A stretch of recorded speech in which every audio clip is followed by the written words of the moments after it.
அல்லூர் சதீஷ் வந்து பார்த்தீங்கன்னா கர்நாடகாவில் நடக்கிற ஆல் இண்டியன் கபடி டோர்னமெண்ட்டில் ப்ளே பண்ணிட்டு இருக்காரு. அவர் மட்டும் இல்லாமல் அபிஷேக், செல்வமணி எல்லாருமே ப்ளே பண்ணிட்டு இருக்காங்க. ஸோ அது என்ன அப்படிங்கிறத வந்து பார்க்கலாம். அண்ட் அது மட்டும் இல்லாமல் நம்ம எல்லாருமே எதிர்பார்த்துட்டு இருந்த ஒரு மிகப்பெரிய ரூலை வந்து AKFI வந்து கொண்டு வந்திருக்காங்க. ஸோ அது என்ன அப்படிங்கிறத வந்து பார்க்கலாம். அண்ட் அது மட்டும் இல்லாமல் கேலோ இந்தியா யூத் கேம்ஸ் வந்து பார்த்தீங்கன்னா ஸ்டார்ட் ஆகுது. அதில் கபடி எப்பவும் ஸ்டார்ட் ஆகுது, அதை பற்றின அப்டேட்ஸ் எல்லாத்தையுமே பார்க்கலாம். ஸோ வீடியோ ஸ்கிப் பண்ணாமல் பாருங்கள். புதுசாக வந்து பார்க்குறீங்கன்னா சேனல் சப்ஸ்கிரைப் பண்ணிவிட்டு இந்த வீடியோக்கு ஒரு லைக் கொடுத்துக்கோங்க. கேலோ இந்தியா யூத் கேம்ஸ் இந்த வாட்டி பீகார் தான் ஹோஸ்ட் வந்து பண்ணுறாங்க. லாஸ்ட் டைம் தமிழ்நாடு வந்து பண்ணியிருந்தாங்க, இந்த வாட்டி பீகார் வந்து பண்ணுறாங்க. இதில் கபடி வந்து பார்த்தீங்கன்னா மே 4ஆம் தேதியிலேருந்து 8ஆம் தேதி வரைக்கும் நடத்தி முடிக்கிற மாதிரி பிளான் வந்து பண்ணியிருக்காங்க. இந்த டோர்னமெண்ட் ரொம்ப முக்கியமான டோர்னமெண்ட். இந்த ஒரு டோர்னமெண்ட்லேருந்து தான் தமிழ் தலைவாஸ் டீமுக்கு நரேந்தர் அப்படிங்கிற ஒரு பிளேயர் வந்து கிடைச்சாரு, நம்ம அஜித் குமார் அண்ணன். ஸோ எல்லாருமே யூத் கேம்ஸ் ப்ளே பண்ணிட்டு தான் வந்திருக்காங்க. ஸோ இந்த டோர்னமெண்ட் ரொம்ப முக்கியமான டோர்னமெண்ட். நிறைய நல்ல டேலண்ட்ஸை ஐடென்டிஃபை பண்ண முடியும். நிறைய கபடி பிளேயர்ஸ்க்கு ஆப்படிக்கிற மாதிரி ஒரு தரமான ரூலை வந்து பார்த்தீங்கன்னா AKFI வந்து கொண்டு வந்திருக்காங்க.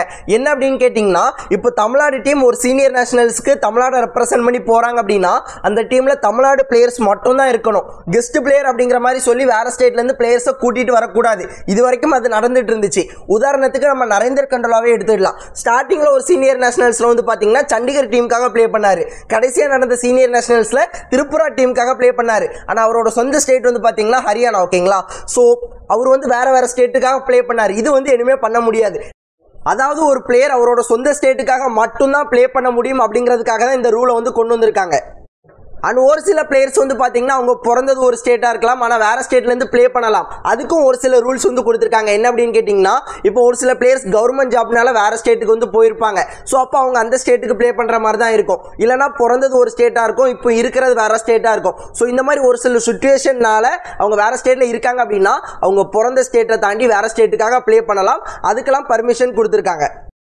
உங்களுக்கு புரிஞ்சிருக்கும்னு நினைக்கிறேன். ஓகேங்களா? ஸோ அடுத்த அப்டேட்குள்ளே போகலாம். ஸோ அல்லூர் சதீஷ் வந்து பார்த்தீங்கன்னா கர்நாடகாவில் நடக்கிற ஆல் இண்டியன் கபடி டோர்னமெண்ட்டில் சவுத் அண்ட் வெஸ்ட் ரயில்வேஸ் டீமுக்காக ப்ளே பண்ணுறாரு. அவர் மட்டும் இல்லாமல் அபிஷேக் ப்ளே பண்ணுறாரு, செல்வமணி, ஸோ இந்த மாதிரி பிளேயர்ஸ், நிதிஷ்குமார், ஸோ இந்த மாதிரி நிறைய PKL ஸ்டார்ஸ் வந்து பார்த்தீங்கன்னா அந்த ஒரு பர்டிகுலர் டீமில் ப்ளே பண்ணிட்டு இருக்காங்க. ஸோ நீங்கள் அல்லூர் சதீஷோட கேம் ப்ளே பார்க்கணும்னு நினச்சிங்கன்னா அவர் ப்ளே பண்ணுற மேட்சஸோட லிங்கை கீழே டிஸ்கிரிப்ஷனில் கொடுக்குறேன். மறக்காமல் போய் செக் பண்ணி பார்த்துக்கோங்க. அண்ட் வீடியோவில் நான் இவ்வளோ நேரம் வீடியோ ஸ்கிப் பண்ணாமல் பார்த்தவங்க எல்லாருக்குமே நன்றி.